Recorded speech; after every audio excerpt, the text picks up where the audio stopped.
Matthew chapter 18, verse 9, 18 to 20. Sabi po dito, tandaan ninyo, anumang ipagbawal ninyo dito sa lupa ay pagbabawal sa langit, at ang ipahintulot ninyo dito sa lupa ay papahintulot sa langit. Tandaan din ninyo, kung ang dalawa sa inyo ay nagkakaisa dito sa lupa, sa paghingi ng anuman, ito ipagkakaloob sa inyo sa aking Ama na nasa langit. Sapagkat saan man may dalawa o tatlong nagkakatipon sa pangalan ko, naroon akong kasama nila. So itong salita po ito ay nagpapakita na ang panalangin ay makapangyarihan. Naniniwala po ba kayo? Prayer is so powerful. Ang ating mga panalangin ay makapangyarihan. Kaya sinasabi dito na tandaan ninyo palagi, di ba? 2 beses sinabi dito sa text na tandaan ninyo palagi. Pag sinabing tandaan, ibig sabihin huwag kakalimutan. Palaging nasa isip mo, palaging nasa puso mo, at sinasabuhay mo ito. Kaya sabi dito, tandaan ninyo, anumang ipagbawal ninyo dito sa lupa ay ipagbabawal sa langit. At ang ipahintulot ninyo dito sa lupa ay papahintulot sa langit. Tandaan ninyo, inulit baga, tandaan ninyo, kung ang dalawa sa inyo ay nagkakaisa dito sa lupa sa paghingi ng anuman, ito ay ipagkakaloob sa inyo ng aking Ama na nasa langit. Sapagkat saan may dalawa o tatlo na nagkakatipon sa pangalan ko, naroon akong kasama nila. So, higit tayo sa dalawa. Diba? So, saan man ng pagtitipon, nalampas sa higit sa dalawa, ay naroon ang presence ng Panginoon. Naniniwala po ba kayo? Nakasama natin ang Panginoon? Parang hindi natin po. Naniniwala po ba kayo nakasama natin ang Panginoon ngayon? Kasi the Word of God says, for there are two or three, gather in my name, I am in their presence. Nasa kalagitnaan siya. Nasa kasama natin ang Panginoon.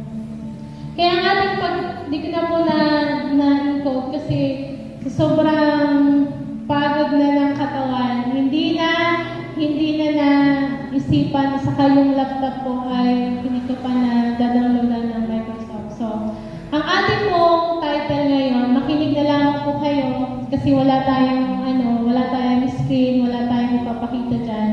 So, the power of two. Diba? The power of two. May kapangyarihan pala ang two. Sabihin nyo two.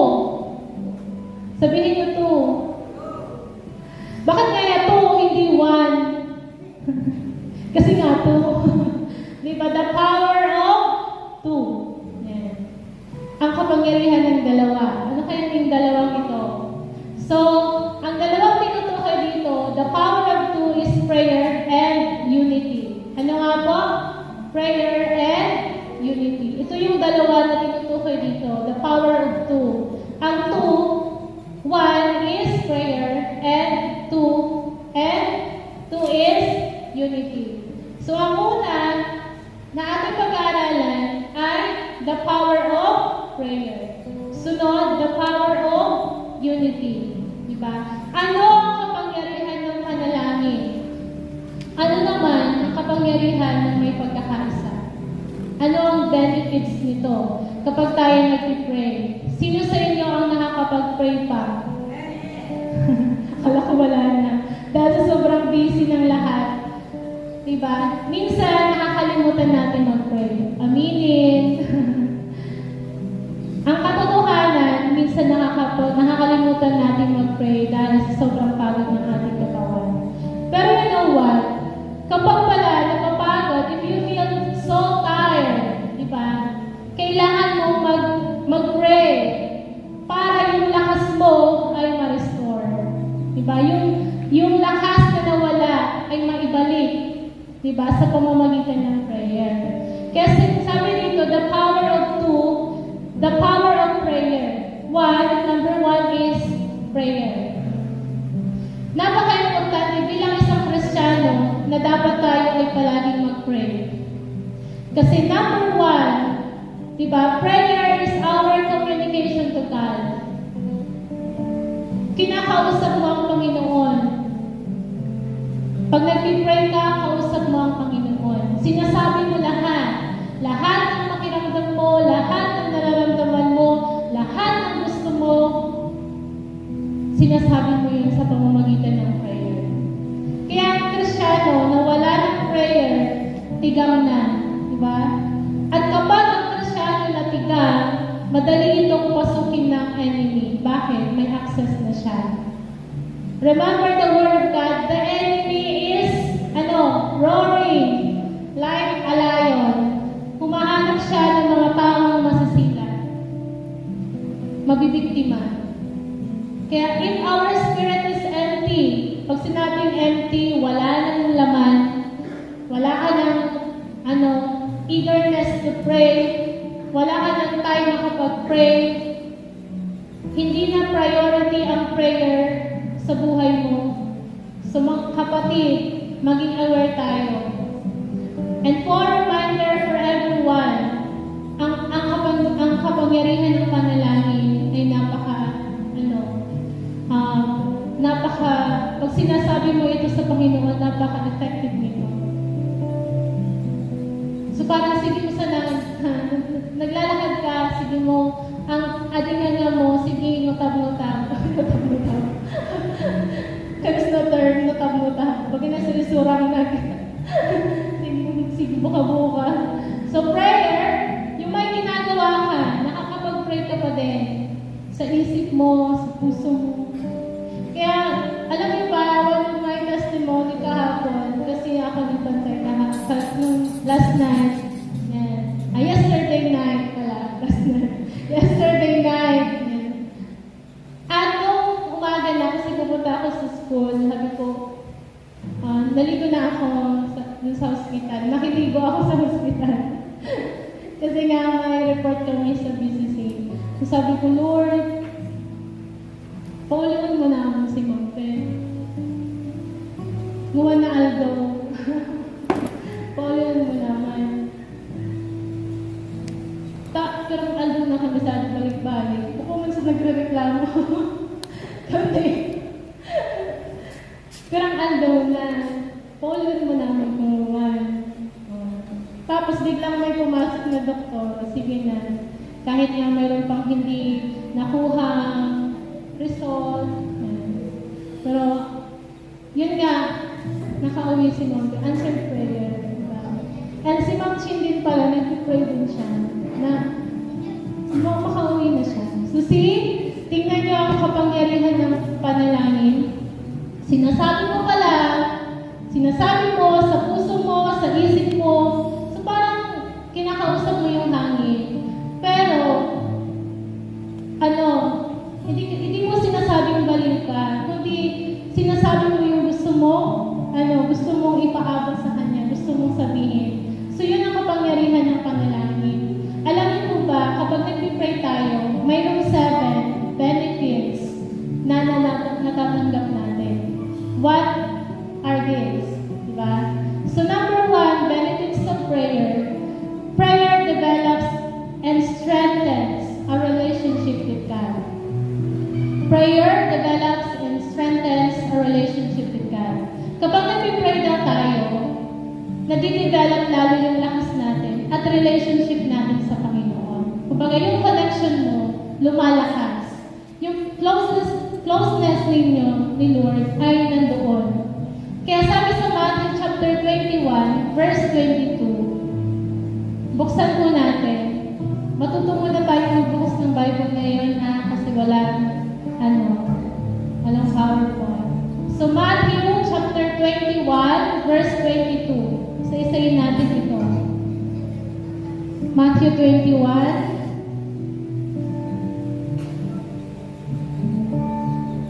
So prayer develops and strengthens a relationship with God. Sabi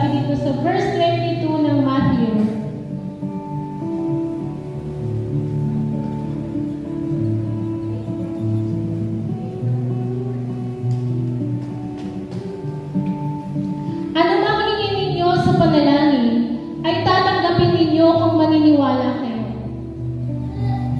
Yan ang sabi dito sa verse 22 na ano man daw ang ating hilingin sa pamamagitan ng panalangin. Tatanggapin ninyo kung maniniwala kayo. So, prayer and faith. Prayer and belief. Diba? Nagpipray ka at kung ano ang sinasabi mo, paniniwalaan mo, natatanggapin mo yun. So, prayer, anumang hingin ninyo sa panalangin, ay tatanggapin ninyo kung naniniwala kayo. Do you believe that? Say amen. Amen. So, itong word of God ay napaka-powerful and also the prayer. Diba? Napakahalaga po. Na anuman daw ang hiningin natin, kaya nga, kahapon, sabi, hinihiling ko talaga na makauwi na siya.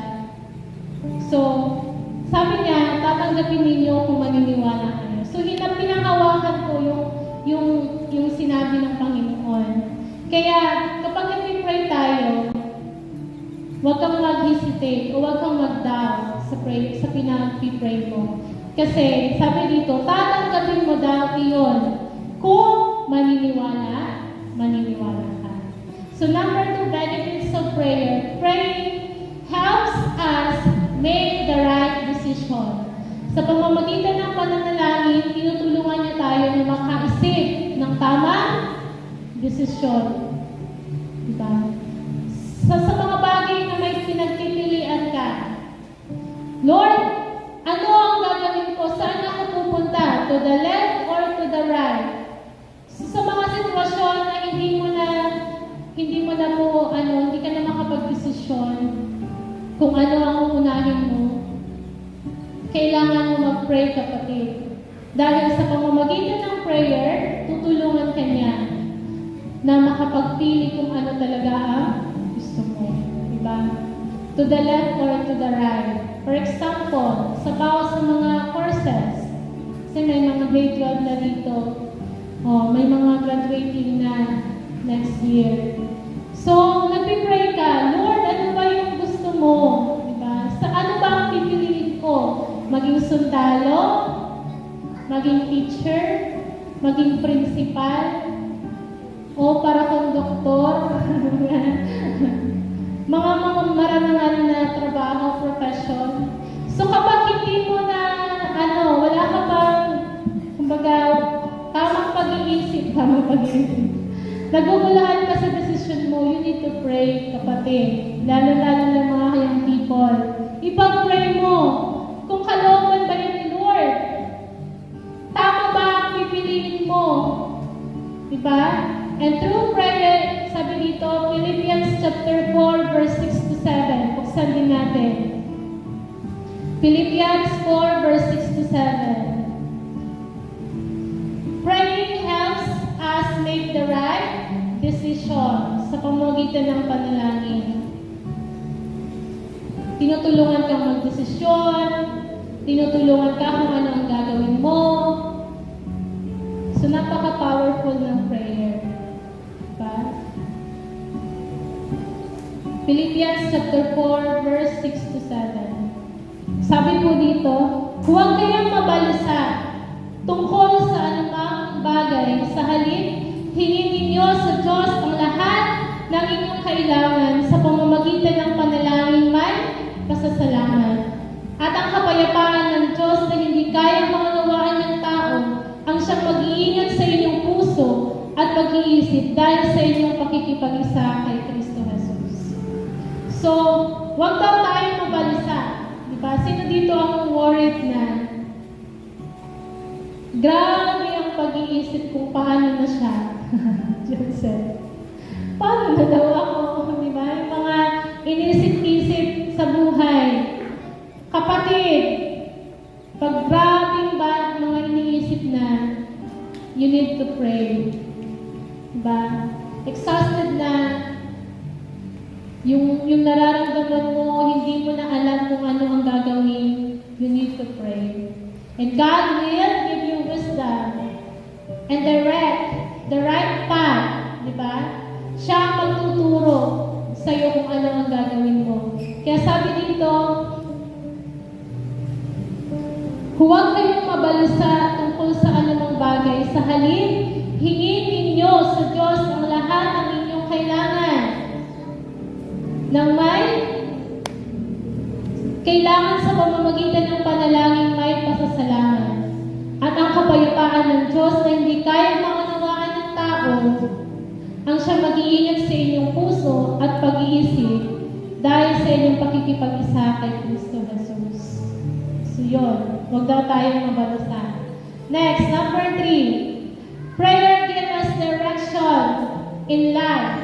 Diba? Kanina, right decision. And the third is direction in life. Siya ang magbibigay sa iyo ng tamang daan para anuman ang ninanais ng puso mo, bibigyan ka nito ng instruction. At prayer give us life.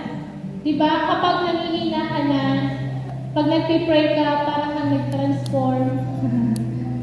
Meron kang natanggap na superpower. Kapag nagpipray ka. So that is the power of prayer. Na kapag hindi mo na alam, di ba, magulo na ang buhay mo, you need to pray. Para sa mga baguhan, you need to pray. At para din sa mga old one, pray. Amen? So next, number 4. Why we need to pray? Diba? Prayer can help us to avoid temptation to avoid us with temptation. Diba? Sa pamamagitan ng prayer, na ilalayo na tayo dito sa temptation. Diba? Naalala niyo sa Bible, si Daniel. Hindi si Daniel na kapatid natin.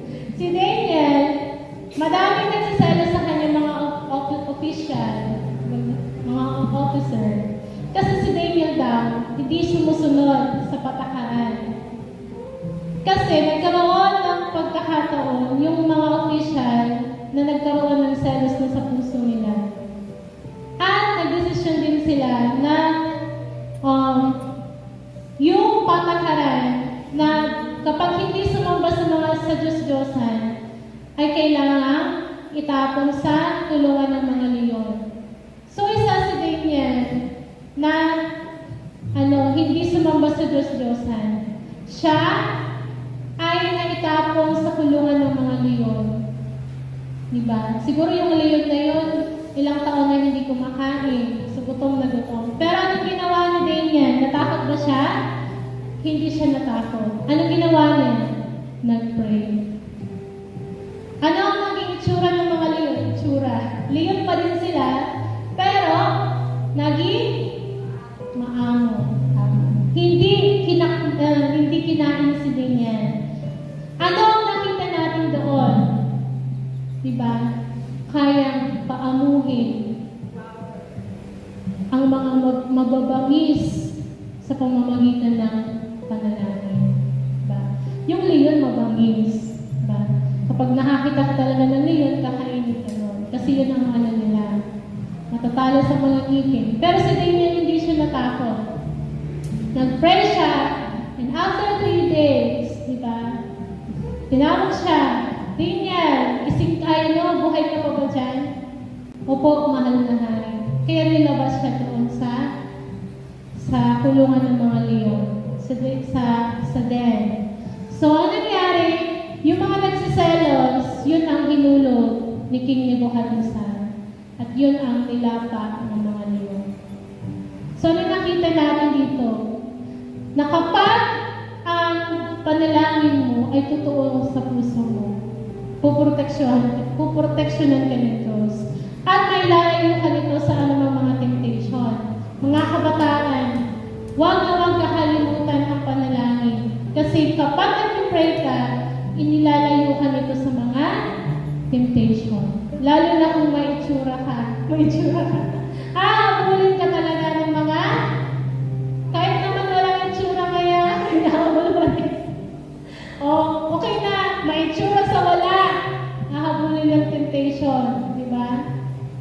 Kaya huwag kakalimutan ng mag-pray. Kasi prayer can protect you. Diba? Can protect us para mailayo sa mga temptation. Diba? Yun ang yun ang alalahanin natin palagi. Lalo-lalo na sa mga kabataan. Diba? Kayo ang diba? Kayo ang target ng enemy. Sa mga edad natin yan. Mga edad natin. Diba? Kabataan pa din ako, kasama pa ako sa line, di ba? Mga kabataan. So, napaka-importante na mag-pray tayo. Amen? So, the prayer can avoid us any kinds of temptation, di ba? Sa pamamagitan ng panalangin. So, kapag hindi ka na nag-pray, kabataan, target ka ng temptation. Kaya, napaka-alaga. Huwag kalimutan ang prayer. So, Matthew chapter 26, verse 41. Basahin natin. Matthew chapter 26, verse 41. Nasusundan niyo po ba ako? 26, verse 41.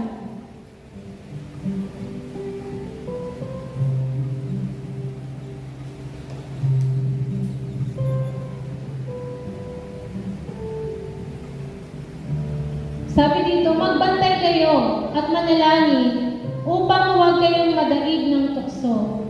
Ang espiritu'y nakahanda, ngunit ang laman ay mahina. Anong sabi dyan? Magbantay kayo. Magbantay kayo at manalangin upang huwag kayong madaig ng tukso. Ang espiritu'y nakahanda, ngunit ang laman ay mahina.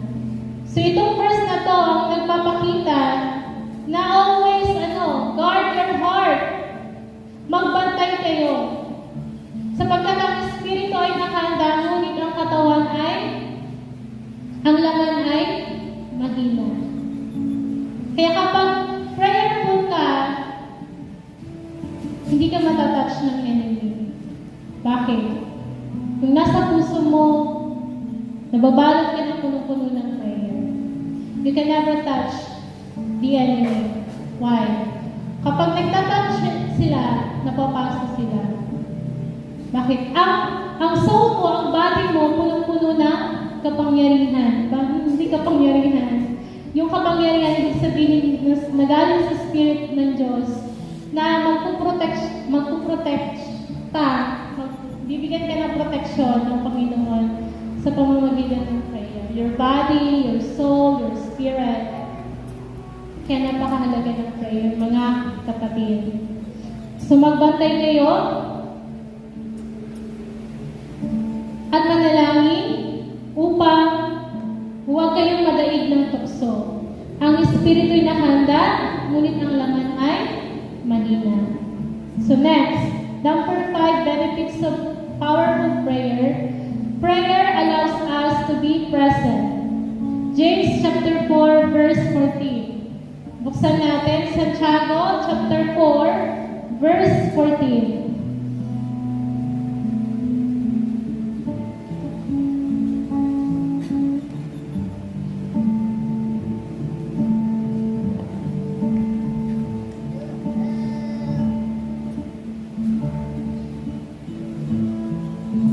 James chapter 4, verse 14, sabi po dito,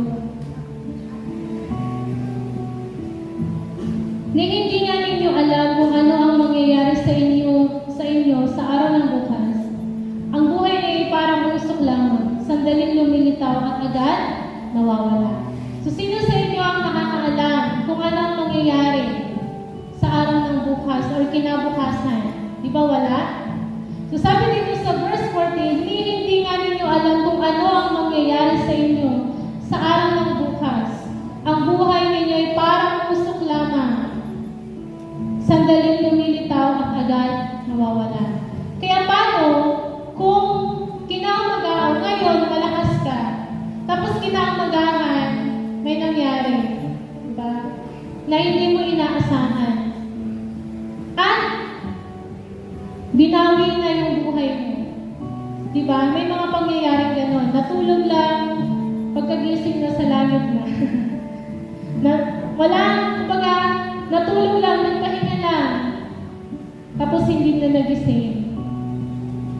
So walang nakakaalam ng buhay natin, mga kapatid, kung ano ang mangyayari sa buhay natin. Kaya sabi ng Word of God, magbantay kayo palagi. Kasi ano man daw ang mga nangyari sa buhay natin, hindi natin alam. Kaya baga, ngayon na araw masaya ka. Sa susunod na araw malungkot ka. Sa susunod na araw, may mga pinagdadaanan ka. So, ibig sabihin, hindi talaga natin hawak yung buhay natin, mga kapatid. Kaya pinagbabantay tayo. At bantayan din natin yung mga kapatiran natin. Lalo-lalo na yung mga leader natin. Kasi sila ang pinaka-target ng kaaway. Diba? Kapag mahina na ang prayer natin, pwede nang pasukin ng enemy. Kaya kailangan ng simbahan, palaging panalangin ang ating mga leader. Sapagkat sa pamamagitan ng prayer, nakakatulong tayo. Diba? Nakakatulong tayo sa kanila. Napoproteksyonan sila. So, sabi dito, magbantay kayo. And verse 14 pala. Yan. Number 6. The power of prayer can bring us miracles. Diba? Miracles. Sino dito naniniwala ng miracles? Taas ang kamay. So, miracles can happen through prayer and faith. Mangyayari yung mga miracles kapag nag-pray ka na may pananampalataya. Kapag hindi ka nag-pray, wala na. But yung faith mo maapektuhan at wala ka na makikita na ito pang mga miracles na kayang gawin ng Diyos. Number 7. Prayer has the power to transform our lives. Sa pamamagitan ng prayer, kayang matransform nito ang buhay mo, Joseph. Meron kang madadala na testimony kapag nag-pray ka. Di ba? Pag sino sa inyo ang nakaranas ng pray, galit na galit ka, kung sino man ginagalitan mo. Tapos nag-pray ka lang, Lord, tawan mo pa ako sa mahabang pasensya. mahaba pang pasensya. Then, kaya nitong i-transform yung buhay natin. Di ba? Dati, basta bulero ka, nagiinom ka, ano pa, kung ano-anong mga bagay na ginagawa ng mga makamundong gawain. Pero nung ikaw ay nung nabuksan ang puso mo, ang isip mo, di ba? Nabago yun. So mayroong kapangyarihan ng panalangin, kaya nitong baguhin yung buhay natin. Our character, yung mga attitude natin, kaya nitong baguhin. Kaya, kapag nawawalan ka ng pasensya, you pray. Nabigyan ka ng Diyos ng mahaba pang pasensya. Kapag nawawalan ka na ng love, you pray love. You pray, nabigyan ka ng pusong marunong magmahal. So prayer can transform our lives. 1 John chapter 5 verse 14. Basahin po natin. 1 John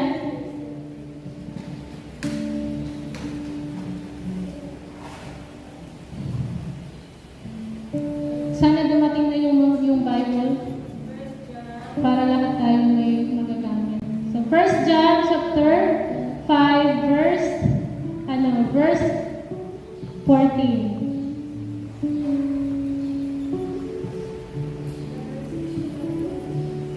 First John chapter 5 verse 14.